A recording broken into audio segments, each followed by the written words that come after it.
¿Qué tal, Jorge? Gracias por acompañarnos. Muy buenos días. Muy buenos días, Patricia. Gracias por la invitación. Gracias. Importante mirar el sector minero. Importante porque es un sector complejo, ¿no es cierto?, en el que efectivamente no demanda una mano de obra masiva, pero sí demanda mano de obra.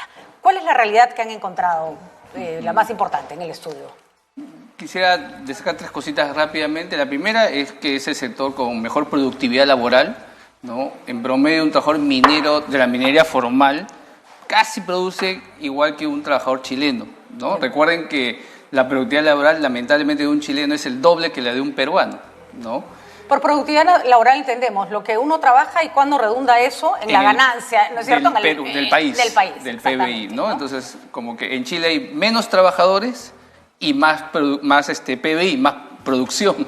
Además, hay que decirlo, no es un tema de horas de trabajo, es un tema de calidad de trabajo. De calidad, ¿no?, de trabajo. De entorno y de insumos, etcétera, ¿no? Hay muchas cosas, pero la productividad laboral es uno de los índices más ácidos para ver cómo le va a un país, ¿no? Exacto, los países con mejor bienestar son aquellos donde la productividad laboral es mayor.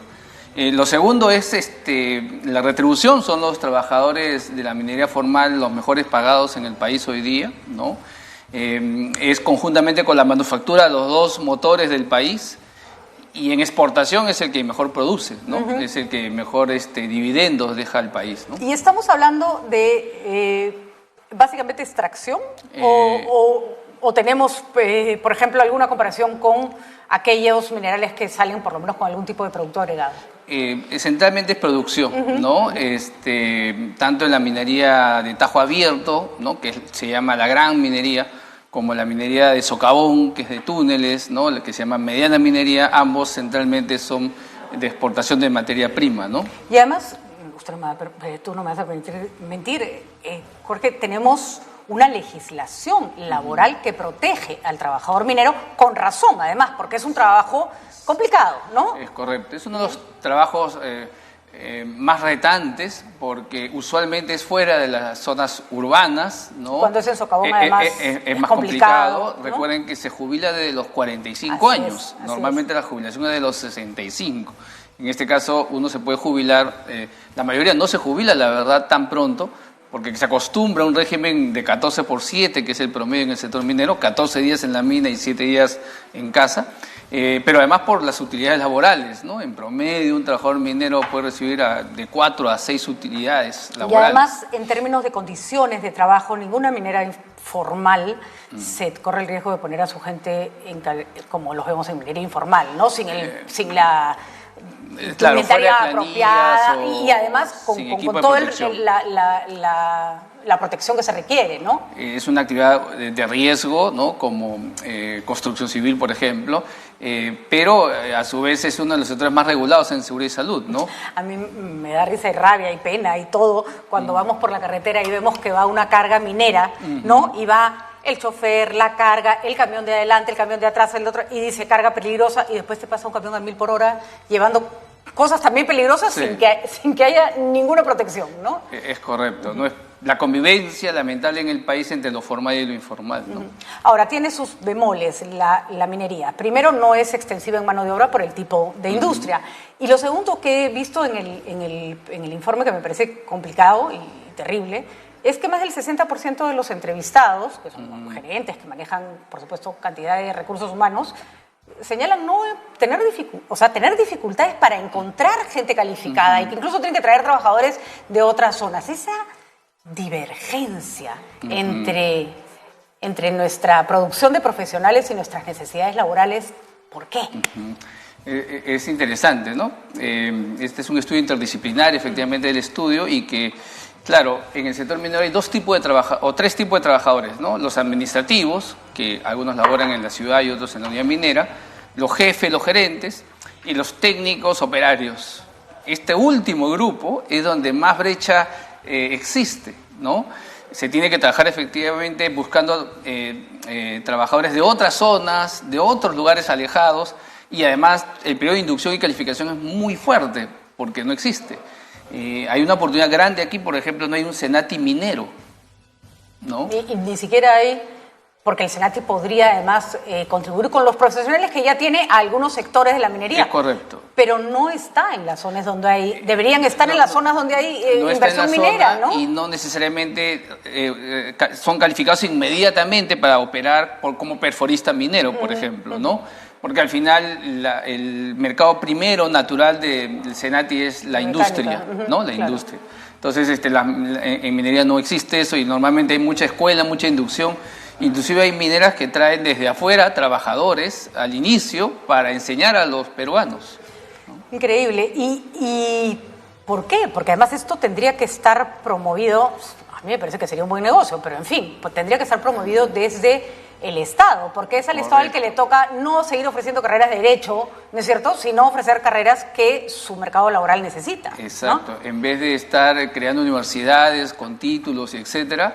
Con carreras de las que hay sobrepoblación de extremadamente, títulos, ¿no? Las carreras técnicas, ¿no? Todo lo que es no solo minería, toda la actividad de mantenimiento, por ejemplo, ¿no? Entonces, efectivamente hay una brecha y si hoy día soy un joven o soy un papá que no sé a qué aconsejar al hijo, la verdad, en vez de matricularse en una universidad, es mejor ir a una universidad o a un instituto y escoger una carrera técnica. Ahora, durante los primeros 5 o 6 años, desde que egresa, un técnico gana en promedio entre el 20 y 50% más que un universitario. ¿No?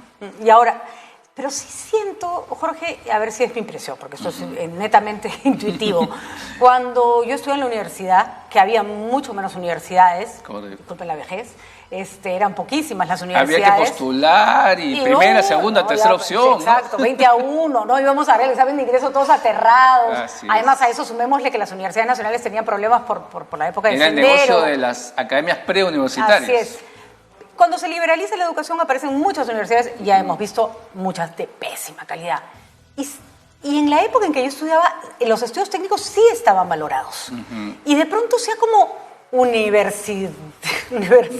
vuelvo todo como necesidad de que tengas un título universitario, y se ha desprestigiado la labor de las carreras técnicas que son fundamentales para la sostenibilidad laboral de un país, ¿no? Es un concepto, digamos, peyorativo en el país, ¿no? No ser universitario, no tener un título, entre comillas. Eso es, Incluso hay carreras para las que entrar al Estado te exige un título universitario cuando tener un título técnico sería igual de eficiente, correcto, ¿no? Falta de parte del Estado, ¿no? De las empresas mismas a veces, ¿no? Prestigiar más una carrera que en la práctica es necesaria, paga bien y tiene línea de carrera, porque muchos técnicos luego inclusive pueden homologar a ser universitarios si desean profundizar, ¿no? Entonces, ahí hay una brecha, hay una oportunidad para las empresas para que inviertan, para que el Estado que politice adecuadamente este tema, y también para las familias y los papás y los niños, ¿no? O los adolescentes que quieren estudiar, ¿no? ¿Y cuál es la comparación? ¿Se puede mirar ¿han mirado el aspecto informal? ¿Se puede hacer una comparación hasta dónde? Porque el problema con la informalidad es que como tal no se puede estudiar, pues porque no tiene la data, porque es un laberinto, y además ya sabemos que la minería informal en nuestro país es particularmente caótica y además muy cerrada, ¿no? En determinadas zonas es difícil saber qué pasa, ¿no? Es correcto, todos los sectores están empapados con la informalidad y la minería no se escapa a este problema, ¿no? Se estima que hay una relación de 4-1 de informalidad, ¿no? Entre un puesto formal e informal en el sector minero, pero en el mercado nacional, ¿no? Es de 8-2, ¿no? O sea, la informalidad minera es casi la mitad de la informalidad nacional, pero a su vez suele pagar más porque es así nomás, ¿no? Cultura de no hay descuento, así como también no hay seguridad. Miren la desgracia que ha pasado hace poco con un huaico, ¿no? De minería informal. Entonces es una actividad que puede pagar un poquito más quizás en el bolsillo, pero las condiciones de seguridad y precariedad son no, y además ese más es relativo a la medida en que no te jubilas, no tienes una pensión, no tienes un seguro. O sea, a la hora que tienes que gastar en todo eso resultó siendo mucho menos, ¿no? Es más en el bolsillo al mes, ¿no? Correcto. A largo plazo, normalmente a los 50 años ya es muy complicado en minería informal seguir siendo... Ahora, no hay mercado para captar toda esa bolsa, todo ese trabajo, esa mano de obra. Yo recuerdo que Pulgar Vidal sí fue, me parece, cuando intentaron y pusieron estándares para formalizar la minería, había mucha gente que decía, no se puede cumplir con esos requisitos. Y Manuel decía una cosa que era válida. Bueno, es que no todos deben cumplir con esos requisitos, porque no se trata de hacer un hueco en todo lado donde quieres hacer explotación minera, ¿no? Correcto.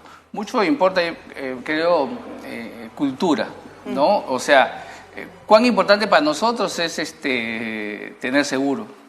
La mayoría de peruanos no es importante. Cuando después de la desgracia del COVID debería ser lo primero, ¿no? Aquí lo que falta es una campaña de todos, ¿no? Estado, sociedad, medios de comunicación, nosotros, etcétera, para ver la importancia que tiene tener un seguro, ¿no? ¿Tú ya te subes a un auto sin cinturón de seguridad? No, y sin SOA tampoco, No. ¿no? Y sin SOA tampoco, ¿no? Pero hace 20 años cuando empezamos... Sin nada, sin frenos también. Hasta colgados en el micrófono. Ay, pero por supuesto, ¿no? La cantidad de veces que hemos llegado a la universidad volando como cometa, ¿no? Hoy día eso es impensable. Impensable, sí. Eso es cultura, ¿no? Es cultura, pero es verdad que también hay gente que va al sector informal porque no encuentra espacio en el sector formal, ¿no? Es correcto. ¿Cuánto trabajo derivado puede generar la minería formal? Porque claro, ir al socavón no requiere tanta gente, pero hay toda una logística alrededor de las minas y es clarísimo. Si uno ve, por ejemplo, un mapa de cómo era una zona minera antes y después de la mina, ve que no había nada y que después hay una ciudad al lado, ¿no? Es más o menos la relación de 8-1. Por cada puesto minero se generan 8 puestos adicionales directos o indirectos. En minería formal hay casi 120.000 trabajadores, estás hablando casi de 1 millón de trabajadores, ¿no? Recuerda que de puestos de trabajo que se generan, ¿no? La minería junto con la manufactura son los 2 motores del PBI y es el que más dividendo deja al país, ¿no? Ahora más bien, y hay 11 regiones del país, casi la mitad, que viven de la minería centralmente. Y el sur es centralmente minero, ¿no? Hoy está complicado, ¿no? Hay 2, 3 minas paradas, otra que... Pero es verdad que su relación con la agricultura es compleja en la medida en que dependen del agua, ¿no es cierto? Eso es un punto de partida. Y es verdad que la agricultura sí es extensiva en mano de obra, ¿no es cierto? Uno puede no tener dónde trabajar en una mina, pero si tiene tierra, tiene algo que cultivar. ¿Esa relación puede mejorar? Es encontrar un difícil equilibrio, pero lo hay. A veces es un tema de desinformación. Por ejemplo, el proyecto Tía María. De ausencia del Estado también, ¿no? Es cierto.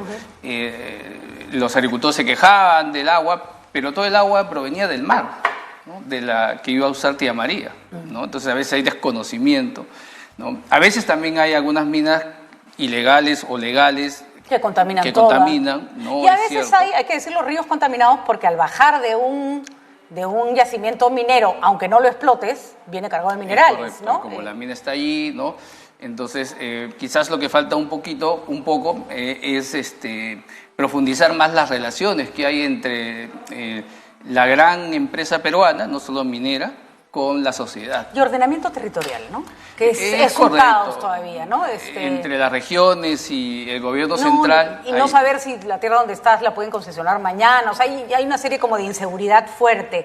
Y la tercerización fue un drama en determinado momento en la minería, porque se consideraba que muchas actividades no eran propias del sector y requerían ser tercerizadas. Recuerdo que el gran discurso de Alan García fue, vamos a volarnos las services, cosa que no ocurrió necesariamente, pero sí creo que se recortó un poco un abuso, ¿no? ¿Cuál es la relación de trabajador tercerizado y trabajador de planta en la minería? Es relación de 1 a 1. Por cada trabajador minero hay un trabajador de tercero, ¿no?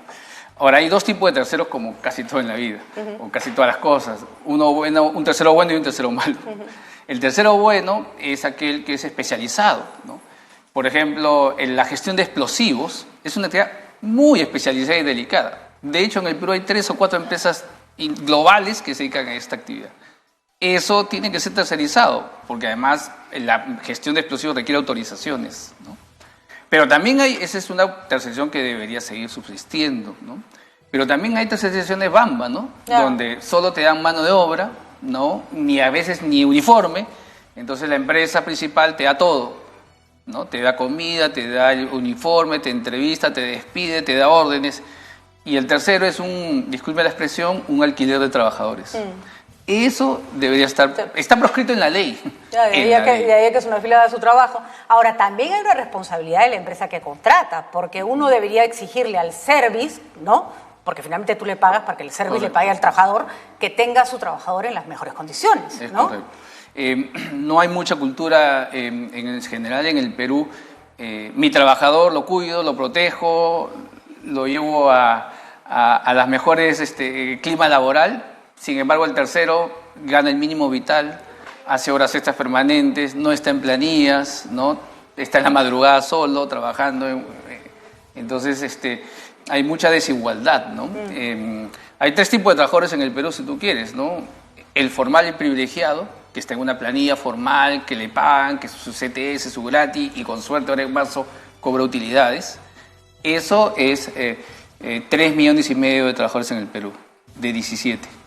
Luego tienes un trabajador que está en planillas, pero gana poquito, no tiene utilidades, ¿no? El mínimo vital, 1 millón de trabajadores. Y luego tienes los 12 millones de peruanos que cobran a la mano, ¿no? Y hay que decirlo siempre, a mí me parece que hay una visión como tergiversada de la informalidad. Hay una informalidad ilegal, hay una informalidad que linda con la ilegalidad, hay una informalidad fresca, ¿no es cierto? De gente que podría ser legal y no le da la gana. Correcto. Pero la mayoría de esos trabajadores informales están ahí porque no les queda otra. Nadie les ha ofrecido un trabajo formal, nadie, ¿no? Es correcto. Hay informalidad porque el trabajador quiere, ¿no? Un ambulante que no tiene RUC, no tiene nada, un taxista que no emite un recibo, un dentista que no te da tu recibo cuando vas un veterinario que cuando ibas a tu mascota no te da factura ni nada, ¿no? Y si tú le pides te mira feo y te cobra más. Yo desde que me di cuenta que me servía para reducir mis impuestos de SUNAT, les pido todo. Correcto. Todo, por eso hasta te cuando dicen, me venden vacunas. Y por eso cuando te dicen DNI, tú tienes que dar tu DNI. Así es. ¿no? Y hay que privilegiar los lugares donde te dan recibo electrónico. O boleta, ¿no? con DNI. Así es, porque ¿no? eso va de frente a SUNAT, te olvidas del tema. Y pagas un poquito menos de impuestos, ¿no? Pero eso es un tipo, ¿no? La otra es aquella que abusa, pues, ¿no? Y además el trabajador porque el que se para en la vereda de vender caramelos pagaría por tener un puesto de trabajo, ¿no? Probablemente en tantos... Pero tiene que tener, además de la seguridad, tiene que tener la valoración positiva, ¿no? Así es. Difícil porque yo recuerdo cuando la ministra Chávez, por ejemplo, decía Betsy Chávez, estamos peleando por el trabajador. No, hay 12 millones de trabajadores a los que no les estás dando ninguna oportunidad. Es increíble. Se asume que el informal es como un delincuente, cuando hay personas desesperadas por conseguir cierta estabilidad, la cual se le niega porque nadie los mira, es una cosa de locos, ¿no? El gran reto del Estado, de SUNAFIL, de todo el Estado, es los que no están en la planilla. Luego entrar a los que están en la planilla, pero hoy día el 75% de las fiscalizaciones se concentran en los que ya están en planillas. Y me consta de gente que tiene negocios pequeños, que tiene que al final reducir su planilla y terminar contratando por fuera gente a la que tenía en planilla porque la condición laboral lo hace quebrar. Exacto. Lo hace quebrar y eso no puede ser. No puede ser. Muy bien, Jorge, muchísimas gracias. Interesante que sirva, ¿no? Este estudio, que se aplique, qué importancia. Vamos a buscar ¿no? otros sectores, ya estamos terminando un segundo sector y ojalá tengamos la oportunidad de compartirlo también. De todas maneras, acá estaremos porque creo que es importante desmitificar y también poner los puntos sobre las sillas de qué cosa falta. Correcto. ¿No? ¿Qué cosa falta? Correcto. Muchísimas gracias. Buen día. Jorge Toyama, abogado laboralista de la firma Binatea y Toyama, ha estado con nosotros, acá estoy, explicándonos este importantísimo estudio. Hay que ver qué cosa genera la minería y qué puede generar, que creo que esa es la parte más importante.